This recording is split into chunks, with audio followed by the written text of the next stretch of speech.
mengingat kita.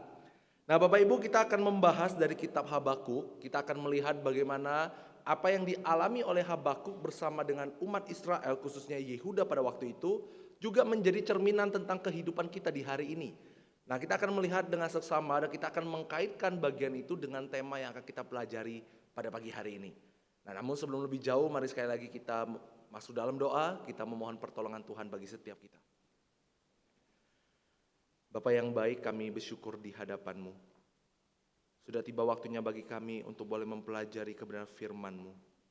Tuhan bantu kami di dalam segala keterbatasan diri kami, sehingga pada pagi hari ini ketika kami dapat disapa oleh kebenaran firman-Mu, ini bukan karena kemampuan kami yang dapat mengerti, tetapi ini adalah pekerjaan Allah Roh Kudus yang menolong kami untuk boleh mendengar dan menghidupi kebenaran firman-Mu. Tuhan bantu baik yang berbicara ataupun yang mendengarkan, semuanya boleh mendapatkan berkat yang terbesar, yaitu adalah kebenaran firman-Mu, dan kami berjumpa dengan Kristus secara pribadi. Terima kasih Tuhan, kami serahkan waktu ini, berbicaralah sebab kami telah siap mendengarkannya. Di dalam nama Tuhan Yesus Kristus kami berdoa. Amin. Saya mengajak setiap kita membuka Alkitab kita dari Habakuk pasal yang pertama. Habakuk pasal yang pertama, ayat yang pertama sampai ayat yang keempat saja. Habakuk pasal yang pertama, ayat yang pertama sampai ayat yang keempat.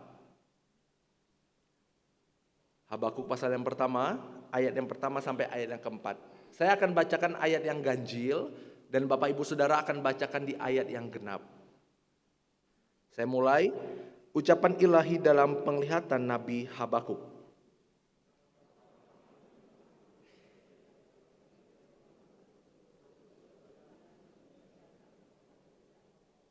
Mengapa engkau memperlihatkan kepadaku kejahatan sehingga aku memandang kelaliman? Ya, aniaya dan kekerasan ada di depan mataku, perbantahan dan pertikaian terjadi.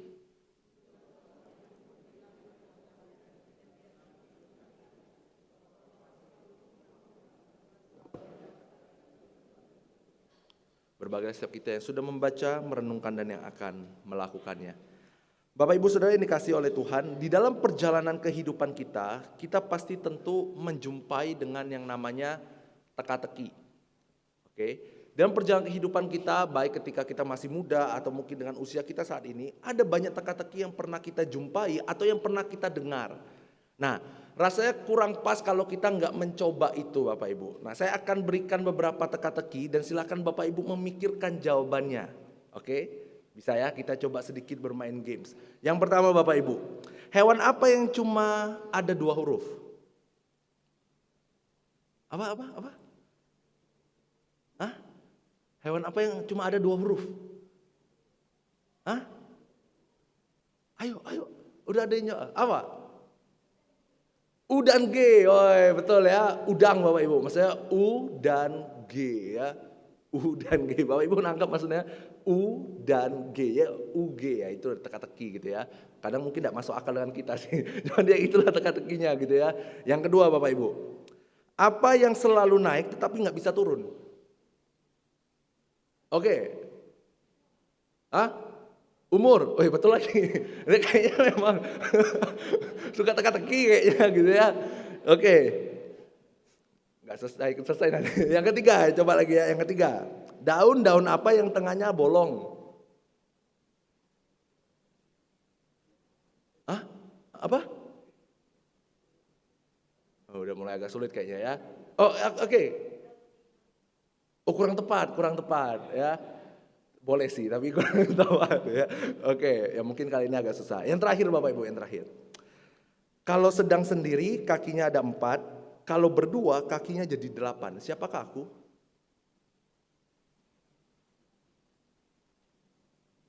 Wah, ini agak susah gitu ya. Oke. Ya Bapak Ibu, dari permainan kecil sederhana kita tadi, kita melihat bahwa dari teka-teki ini kita tidak dapat selalu menjawab dengan tepat, bukan?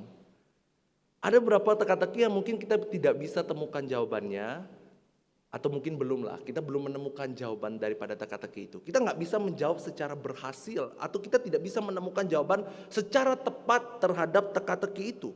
Bahkan ada masanya Bapak Ibu, dalam perjalanan kehidupan kita juga mengalami hal yang demikian. Contoh, siang panas betul, malam dinginnya minta ampun. Ya. Atau mungkin ketika kita lihat orang lain, oh dulu dia rajin loh, dia baik, dia sering ke gereja, kok sekarang enggak. Ya. Atau mungkin kita mempertanyakan itu sama Tuhan. Kalau Tuhan itu baik, Tuhan itu sayang sama kita. Kalau Tuhan itu selalu ingat kita, kenapa kok hidup kita tuh rasanya berat banget? Semenjak ikut Tuhan tuh rasanya hidup kita tuh jadi lebih berat. Nah Bapak Ibu, di dalam perjalanan kehidupan kita ada banyak teka-teki ataupun pertanyaan yang gak bisa kita temukan jawabannya. Dan itu juga lah yang saya pikir untuk menolong kita melihat kitab Habakuk. Di dalam perjalanan Habakuk dari pasal 1 sampai pasal yang ketiga, ada banyak pertanyaan, ada banyak teka-teki kehidupan yang Habakuk sendiri pertanyakan itu kepada Tuhan. Kenapa? Karena mereka melihat realita hidup bangsa Israel, khususnya Yehuda, mengalami penderitaan yang luar biasa. Nah Bapak Ibu, kalau misalnya ini adalah kebenaran dan realita hidup kita, bahwa ada banyak teka-teki yang tidak bisa kita temukan jawabannya secara tepat, maka setidaknya ada satu kebenaran yang perlu kita ingat baik-baik, yaitu terkadang Allah mengizinkan orang percaya mengalami banyak pergumulan supaya mereka terus belajar beriman dan percaya bahwa Allah selalu mengingat mereka. Sekali lagi Bapak Ibu, kenapa kita bisa banyak mengalami pergumulan, kita banyak mengalami teka-teki pertanyaan kehidupan? Karena terkadang Allah mengizinkan kita mengalami itu supaya setiap kita terus dapat belajar beriman dan percaya bahwa Allah mengingat setiap kehidupan kita. Nah kalau ini adalah kebenaran yang harus dipegang baik-baik, yang harus diingat baik-baik, sekarang pertanyaan adalah apa buktinya kalau Allah itu mengingat kita? Nah setidaknya ada 3 jawaban Bapak Ibu yang kita akan temukan di dalam kitab Habakuk. Kita mulai dari bagian yang pertama, yaitu Allah mendengar dan menjawab doa kita. Bapak Ibu, di dalam perjalanan kitab Habakuk merupakan kitab yang berkategori kitab nabi kecil. Dan kitab Habakuk ini konteksnya atau konten di dalamnya itu sangat unik Bapak Ibu. Kenapa unik? Karena ini bukan hanya sekedar berbicara tentang apa yang ingin Tuhan sampaikan kepada umatnya, tetapi ini lebih bersifat terhadap curhatan isi hati daripada Nabi Habakuk. Ya, jadi ini adalah cerita yang dia sampaikan kepada Tuhan di dalam doanya. Jadi kalau Bapak Ibu lihat kitab Habakuk sebagai bagian dari kitab nabi kecil, dan Bapak Ibu lihat di bagian kitab yang lain, itu nuansa kalimatnya itu berbeda. Karena memang ini adalah curhatnya si Habakuk sama Tuhan. Dan kalau Bapak Ibu perhatikan secara menyeluruh, ada beberapa pertanyaan yang terus Nabi Habakuk pertanyakan kepada Tuhan. Nah, setidaknya Bapak Ibu di dalam perikop yang sudah kita baca tadi, kita langsung disodorkan dengan 2 pertanyaan. Di ayat 2-3, pertanyaan yang pertama, berapa lama lagi ya Tuhan aku berteriak tetapi tidak kau dengar. Aku berseru kepadamu kekerasan tetapi tidak kau tolong. Dan pertanyaan yang kedua, mengapa engkau memperlihatkan kepadaku kejahatan dan memandang saja kelaliman? Bapak Ibu, dari pertanyaan dan seruan Nabi Habakuk, sebenarnya ini dapat menolong kita untuk mengerti bahwa memang pada waktu itu berarti yang terjadi sangat cukup parah kondisinya. Apa yang terjadi pada waktu itu tidak bisa dibilang oh itu biasa-biasa saja. Apa yang dialami oleh Israel dan Nabi Habakuk. Justru yang dialami oleh mereka sangat parah. Makanya Nabi Habakuk memulai dengan 2 pertanyaan yang cukup berat yang dia tanyakan kepada Tuhan. Dan selain daripada itu, melalui 2 pertanyaan ini Bapak Ibu, menolong kita dapat mengerti apa yang menjadi perasaan Nabi Habakuk. Nah kalau misalnya kita melihat di bagian ini, mungkin kita mulai bertanya, loh kalau gitu apa sih yang terjadi pada waktu itu? Bapak Ibu Saudara, Nabi Habakuk hidup dan melayani di bangsa Israel, khususnya di Yehuda. Pada waktu itu bangsa Asyur sedang menindas bangsa Israel. Oke. Nah, penindasan itu menyebabkan ada banyaknya penderitaan, penyiksaan gitu ya, ketidakadilan dan bahkan ada banyak kebohongan dan pemberhalaan daripada orang-orang Asyur dan juga orang Israel yang akhirnya mereka menyembah kepada dewa berhala. Kondisi yang demikianlah yang membuat Habakuk akhirnya terus berseru sama Tuhan. Tuhan, kok kayak gini? Kalau Tuhan sangat sayang dengan umatnya, kenapa harus mengalami kondisi yang seperti ini? Di dalam seruan-seruan Habakuk Bapak Ibu, akhirnya Habakuk mulai menyimpulkan bahwa Tuhan tidak mendengar dan menjawab doanya. Sehingga hal inilah yang membuat Habakuk terus bertanya-tanya, kalau Tuhan itu maha baik dan adil, kalau Tuhan itu maha pengasih dan maha penyayang, kalau Tuhan itu selalu ingat akan umatnya, kenapa seruan doa Habakuk tidak didengar dan tidak dijawab oleh Tuhan? Bapak Ibu yang dikasihi oleh Tuhan, disinilah kita melihat bahwa terkadang bagian ini sangat mirip dengan kehidupan kita, bukan? Ada masanya ketika kita mengalami pergumulan yang berat, perjalanan kehidupan kita penuh akan ketidakadilan. Dan ketika kita mencoba membandingkan kehidupan kita dengan orang-orang yang ada di sekitar kita, mungkin kehidupan kita anggap sebagai orang yang lebih menderita daripada orang lain. Dan mungkin kita mulai bertanya-tanya sama Tuhan, Tuhan, aku udah serius ikut kamu loh. Aku udah jadi orang Kristen yang baik loh. Bahkan aku rajin pelayanan. Mungkin seminggu ini sering ke gereja mengalahkan hamba Tuhan yang di gereja gitu ya. Kita mulai terus mempertanyakan itu sama Tuhan.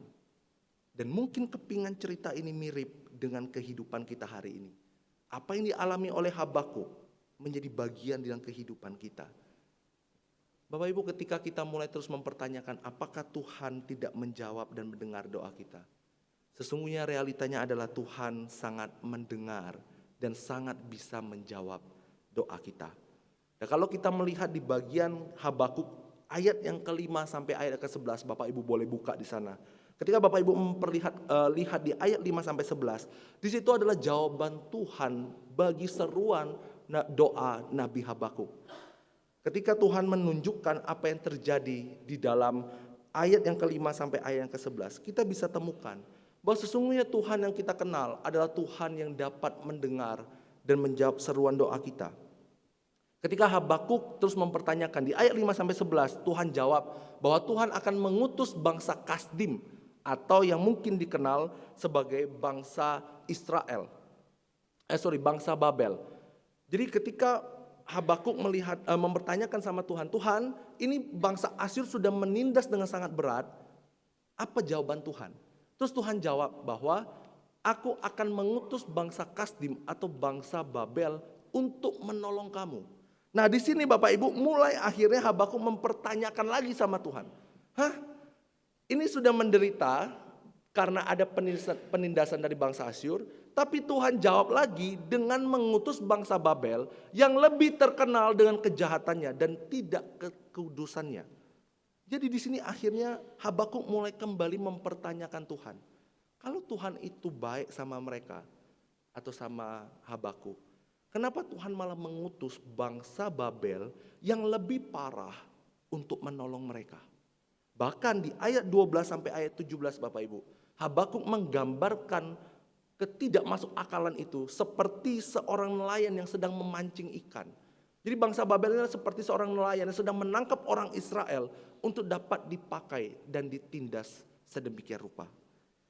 Bapak Ibu, kalau kita simpulkan di bagian yang pertama ini, mungkin kita bisa temukan, oh iya ya kayaknya gak masuk akal ya cara Tuhan menjawab doa-doa Habakuk. Mungkin kita bisa bilang bahwa kok aneh ya cara berpikirnya Tuhan untuk menjawab Habakuk. Di luar ketidakmasuk akalan itu Bapak Ibu, atau mungkin setiap kita juga pernah mengalami hal-hal yang demikian. Setidaknya ada satu kebenaran yang harus kita selalu ingat. Bahwa Allah yang kita percayai dan yang kita imani adalah Allah yang pasti mengingat setiap kehidupan kita. Dan ini dibuktikan dari mana Dia mendengar doa kita dan menjawab doa kita. Walaupun terkadang jawaban Tuhan itu gak sesuai dengan maunya kita Bapak Ibu.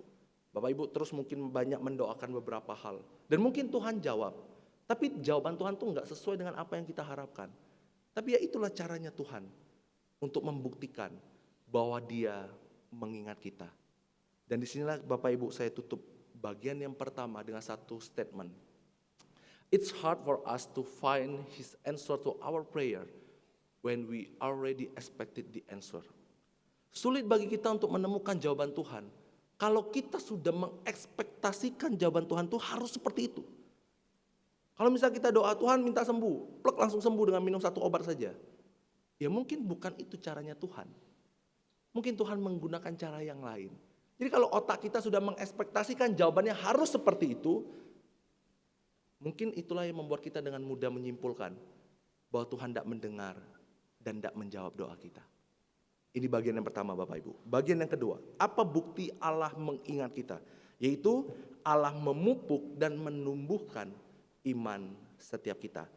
Cerita Habakuk tadi belum selesai Bapak Ibu. Di dalam pasal yang kedua, setelah Habakuk akhirnya terus bertanya sama Tuhan dan Tuhan jawab dengan jawaban yang tidak terduga, Habakuk akhirnya mulai mengambil satu langkah, yaitu Habakuk di pasal 2 ayat yang pertama.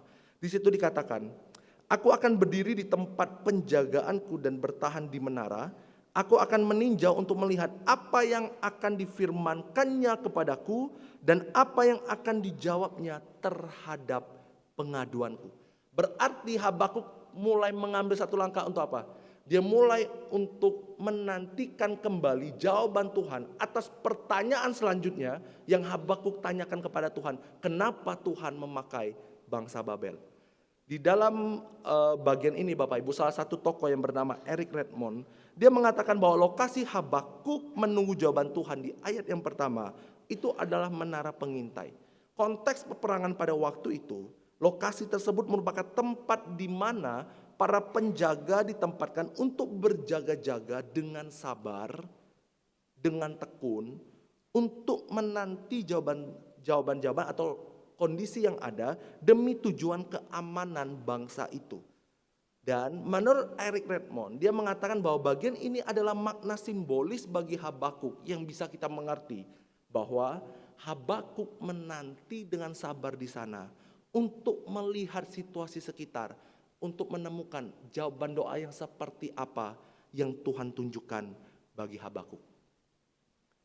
Bapak Ibu Saudara, apa yang dilakukan oleh Nabi Habakuk di sini merupakan manifestasi iman yang luar biasa. Di tengah kondisinya yang tidak ideal, di tengah kondisi yang sulit, di tengah penderitaan, di tengah ketidakadilan Bapak Ibu. Habakuk memilih untuk tidak pasrah dengan kondisi hidupnya. Dia memilih untuk lebih aktif, menanti dengan sabar apa yang bisa Tuhan berikan di dalam kehidupannya. Dan kalau kita lihat di dalam frasa ayat pertama, aku akan meninjau untuk melihat. Kata meninjau di sana Bapak Ibu, itu berasal dari kata fa'azafe, yang berarti tidak hanya sekedar menunggu secara pasif, tetapi itu bersifat aktif, di mana dia mulai mengobservasi, meneliti, melihat dengan sesama, seperti mata-mata. Kalau Bapak Ibu pernah nonton film spy gitu ya, atau intelijen yang mulai mengamati sesuatu, dia akan menanti dengan sabar Bapak Ibu. Dia akan mulai mengumpulkan data dengan hasil observasinya terhadap target itu. Betul? Dia nggak akan mungkin dengan gamblang menunjukkan dirinya kan. Dia mulai meneliti dengan perlahan, dengan sabar. Dia kumpulkan data. Dan akhirnya dia dapat menyimpulkan sesuatu dari data itu. Dan inilah yang digambarkan oleh Habakuk ketika ia berdiri di menara pengintai itu. Dia mulai menantikan dengan sabar apa yang akan Tuhan tunjukkan di dalam kehidupannya, khususnya terhadap jawaban doa yang ia nanti-nantikan. Bapak Ibu, kalau misalnya kita jujur dengan kehidupan kita hari ini, apakah dengan kondisi doa-doa kita yang mungkin belum dijawab oleh Tuhan, apakah kita mulai menunjukkan perilaku seperti Nabi Habakuk? Mungkin terkadang di dalam perjalanan kehidupan kita mungkin tidak seaktif Nabi Habakuk yang dengan sabar menantikan jawaban Tuhan.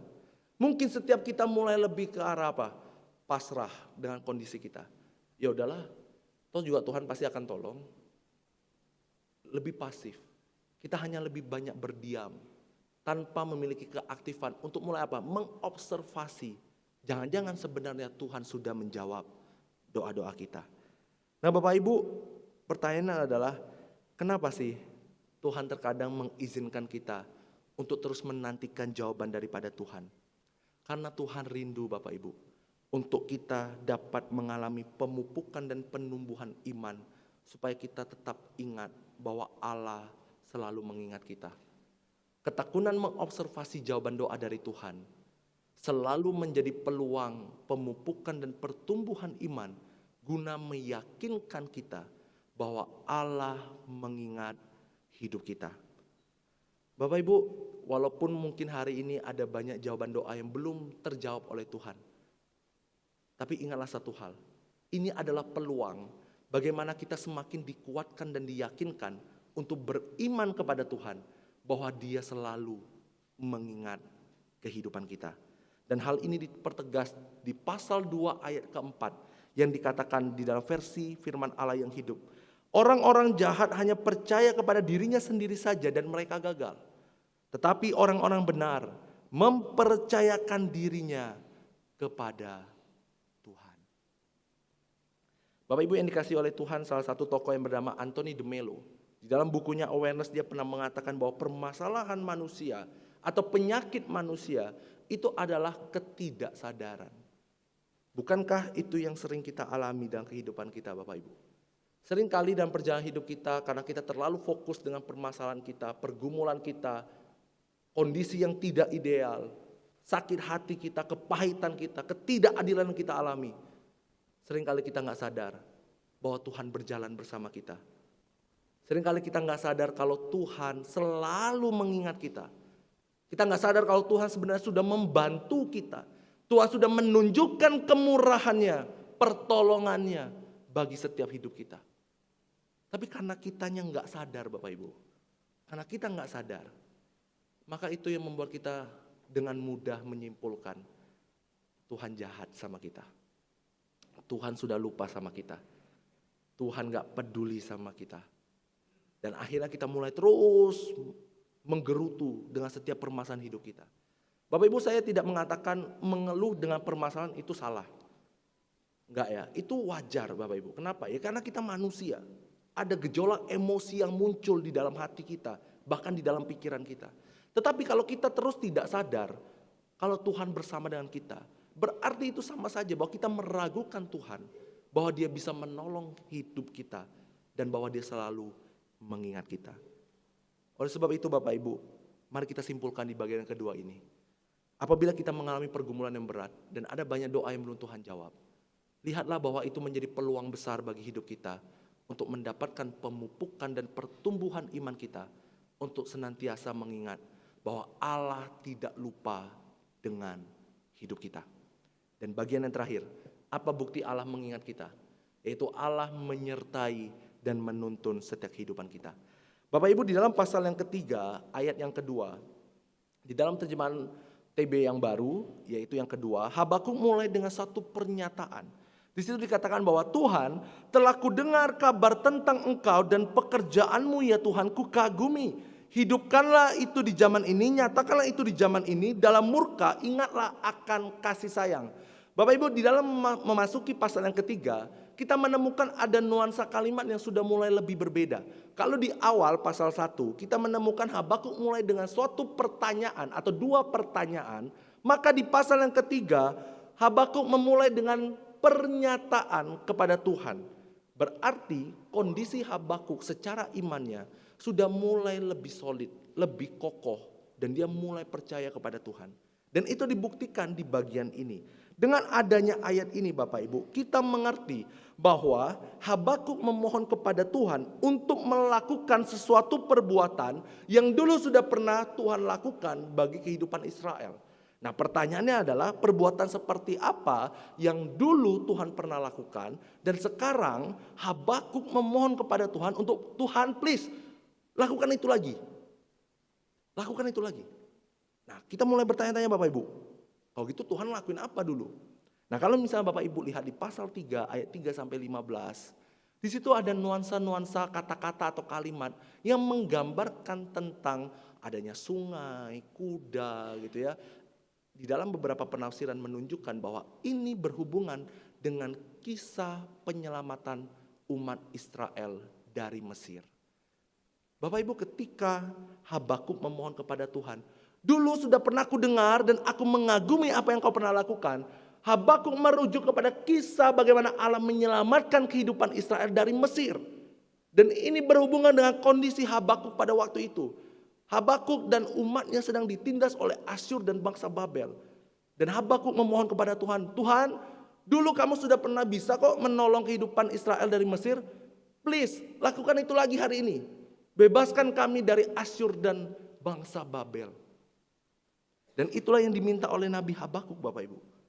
Dan itu dibuktikan di dalam versi BIMK, ayat yang ke-13a dikatakan, engkau melangkah maju untuk membebaskan umatmu. Bapak Ibu Saudara, apa yang dilakukan atau apa yang dikatakan Habakuk di ayat 3-15, ini adalah bentuk iman yang sangat luar biasa. Dan di ayat 17-19, itu menjadi ayat yang mungkin sering kita baca atau kita sering lihat, yang sering kita dengarkan. Itu adalah bukti manifestasi iman Habakuk yang luar biasa. Dia menyimpulkan bahwa dia memilih untuk percaya kepada Tuhan sekalipun kondisi hidupnya tidak baik. Dia memilih untuk percaya kepada Tuhan sekalipun mungkin kondisinya buruk. Dan dia percaya bahwa Tuhan adalah kekuatan di dalam kehidupannya untuk menghadapi realita hidup yang penuh penderitaan dan ketidakadilan. Dan itu dia tunjukkan dan dia katakan kepada Tuhan. Pertanyaannya Bapak Ibu, kok bisa sih Habakuk punya manifestasi iman yang begitu kuat? Karena dia percaya bahwa Tuhan yang ia imani dan yang ia percayai adalah Tuhan yang senantiasa mengingat dan tidak akan pernah lupa dengan kehidupannya. Bapak Ibu, kalau misal kita simpulkan dari apa yang kita pelajari hari ini, setidaknya ada 3 hal Bapak Ibu. Apa bukti Allah mengingat kita? Yang pertama, Allah mendengar dan menjawab seruan doa kita. Walaupun mungkin terkadang jawaban Tuhan itu unik, gak sesuai dengan cara pikir kita, gak sesuai dengan waktu yang kita harapkan. Tetapi ingatlah bahwa Dia mengingat hidup kita. Dia mendengar dan menjawab seruan doa kita. Yang kedua, Allah memupuk dan menumbuhkan iman kita melalui kesulitan hidup yang kita alami hari-hari ini. Jangan pasrah, mari kita fighting, kita berjuang karena kita ingat bahwa Allah tidak pernah melupakan kehidupan kita. Dan yang ketiga, apa buktinya? Yaitu Allah menyertai dan menuntun kehidupan kita. Sekarang Bapak Ibu, pertanyaannya adalah bagaimana dengan hidup kita hari ini? Kalau misalnya kita boleh jujur Bapak Ibu, mungkin kita pernah atau kita sempat ragu terhadap Tuhan, bukan? Dengan pergumulan hidup kita hari-hari ini, kondisi keuangan kita yang mungkin tidak selalu stabil. Mungkin untuk memikirkan masa depan anak-anak kita sudah mulai membayangkan, wow, biayanya terlalu besar. Mungkin juga usaha kita di toko, di kantor, bisnis kita, mungkin juga tidak selalu stabil. Tidak selalu menghasilkan cuan yang besar, bukan? Mungkin kita sempat ragu, apakah Tuhan akan menolong kita? Apakah Tuhan akan mengingat kita? Ada banyak hal yang mungkin kita sudah upayakan. Ada banyak hal yang sudah kita terus doakan bertahun-tahun. Kok rasanya Tuhan gak jawab doa kita? Mungkin kita mulai ragu, apakah Tuhan mengingat kita? Mungkin kita bergumul dengan pekerjaan kita hari ini. Mungkin ada yang belum dapat kerja. Atau mungkin kita bergumul dengan studi kita di sekolah ataupun di dalam perkuliahan. Atau mungkin kita juga mulai khawatir, aduh anak kita udah mulai kelas 12, dia akan kuliah di luar. Rasanya sulit sekali melepaskan dia. Entah itu keluar negeri lah, keluar kota gitu ya. Rasanya berat. Bapak Ibu, apapun yang pergumulan yang sedang kita alami hari ini, kita harus ingat bahwa Tuhan tidak pernah melupakan hidup kita. Dia selalu bersama dengan kita. Mungkin ada beberapa respon yang sering kita katakan bahwa, oh iyalah, kita mudah menyimpulkan sesuatu hal secara sembarangan. Setiap kali mengalami pergumulan, mungkin kita terlalu cepat mengatakan bahwa Tuhan jahat sama kita. Mungkin kita juga mudah untuk nyalahin Tuhan. Tuhan, aku udah rajin pelayanan, aku udah sungguh-sungguh ikut Tuhan. Tapi kenapa aku bergumul begitu berat? Kenapa ada banyak masalah yang aku alamin? Katanya ikut Tuhan gampang. Katanya ikut Tuhan punya banyak berkat. Kok orang di luar sana bahkan gak ikut Tuhan Yesus pun punya banyak berkat. Dan hidupnya rasanya anteng-anteng aja. Dan mungkin Bapak Ibu kita suka menganggap bahwa Tuhan lupa dengan hidup kita. Tapi biarlah hari ini Bapak Ibu sekali lagi kita melihat respon-respon yang seperti ini adalah bukti dari natur kita yang berdosa. Natur diri kita yang berdosa ini Bapak Ibu seringkali mudah menyimpulkan bahwa Tuhan itu jahat di dalam kehidupan kita. Bahwa Tuhan itu mudah sekali melupakan kita yang sedang bergumul begitu berat. Oleh sebab itu Bapak Ibu, kalau ini permasalahannya, maka solusi yang seperti apa yang kita butuhkan? Supaya kita terus dapat mengingat bahwa Tuhan tidak pernah lupa dengan hidup kita. Yaitu kita membutuhkan Injil. Injil selalu menunjukkan bahwa inilah solusi yang terbaik untuk membereskan hati kita yang berdosa Bapak Ibu. Enggak ada cara lain yang dapat membereskan hati yang berdosa selain daripada Injil yang menggambarkan bagaimana Yesus Kristus mati di atas kayu salib untuk menolong dan menyelamatkan hidup kita. Karena dengan cara inilah Bapak Ibu yang dapat membawa kita untuk selalu ingat bahwa Tuhan tidak akan pernah lupa di dalam kehidupan kita. Di dalam Roma pasal yang kelima ayat 8 dikatakan, akan tetapi Allah menunjukkan kasih-Nya yang besar kepada kita oleh karena Kristus telah mati untuk kita ketika kita masih berdosa. Oleh sebab itu Bapak Ibu, karena Kristus, karena Injil, kita yang berdosa dan tidak berpengharapan, sekarang kita selalu berpengharapan. Kita penuh dengan pengharapan di dalam Tuhan yang menopang kehidupan kita.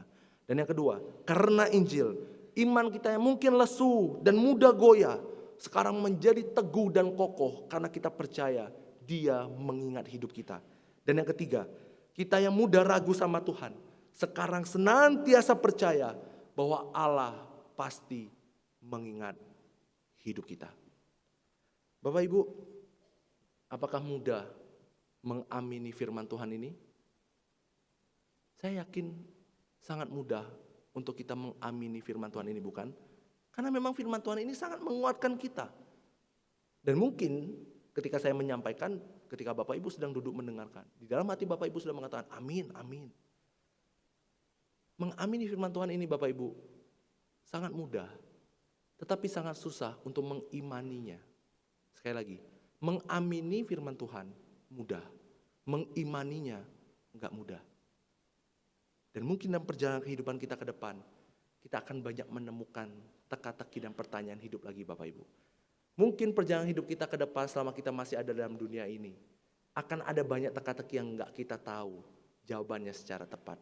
Tetapi sekali lagi Bapak Ibu, ingatlah bahwa terkadang Allah mengizinkan orang percaya mengalami banyak pergumulan supaya engkau dan saya itu belajar beriman dan percaya bahwa Allah mengingat hidup kita. Bapak Ibu, saya tutup dengan satu pernyataan di dalam Yesaya 49 ayat 15. Dapatkah seorang perempuan melupakan bayinya sehingga ia tidak menyayangi anak dari kandungannya? Sekalipun dia melupakannya, aku, yaitu Allah, tidak akan melupakan engkau. Biarlah kiranya firman Tuhan pada pagi hari ini menjadi suatu ingat-ingatan, penghiburan dan kekuatan bagi hidup kita. Mungkin perjalanan hidup kita belakangan ini terlalu berat. Ada banyak teka-teki pertanyaan hidup yang tidak kita temukan jawabannya. Tapi biarlah kita selalu ingat bahwa Tuhan mengingat kita. Dia bersama kita dan Dia tidak pernah lupa dengan hidup kita. Mari kita berdoa. Bapa yang baik, kami sadar Tuhan bahwa dalam perjalanan hidup kami ada banyak teka-teki pertanyaan hidup yang tidak dapat kami temukan jawabannya secara tepat. Ada banyak bagian yang mungkin tidak dapat kami selami dengan begitu dalam untuk menemukan apa maksud Tuhan membawa kami berjalan sampai sejauh ini. Apa maksud Tuhan ketika Tuhan mengizinkan kami mengalami banyak pergumulan dan banyak mengalami pertanyaan teka-teki kehidupan. Tapi satu hal Tuhan melalui Nabi Habakuk, bahkan melalui pribadi-Mu Yesus Kristus itu sendiri, menghibur dan menguatkan kami, bahwa kami senantiasa dapat percaya bahwa Engkau Allah yang mengingat kami, Engkau Allah yang senantiasa menolong kami, Engkau Allah yang senantiasa akan menuntun perjalanan kehidupan kami dari satu waktu sampai ke waktu-waktu selanjutnya. Walaupun kami banyak mengalami pergumulan, tapi izinkan kami percaya bahwa Tuhan bersama dengan kami. Biarlah kami juga dapat melakukan seperti apa yang Nabi Habakuk lakukan, yang terus menunggu dan menantikan, mengobservasi dengan baik apa yang sudah Tuhan berikan dalam hidup kami. Pertolongan seperti apa yang Tuhan tunjukkan, supaya kami senantiasa percaya bahwa Engkau bersama dengan kami dan Engkau mengingat hidup kami. Terima kasih Tuhan untuk firman-Mu. Biar kiranya Roh Kudus terus bekerja dalam setiap kami. Kami bukan hanya mendengar saja, tapi kami terus mencoba untuk melakukannya di dalam keseharian kami. Ini doa kami Tuhan. Dalam nama Tuhan Yesus Kristus kami berdoa. Amin.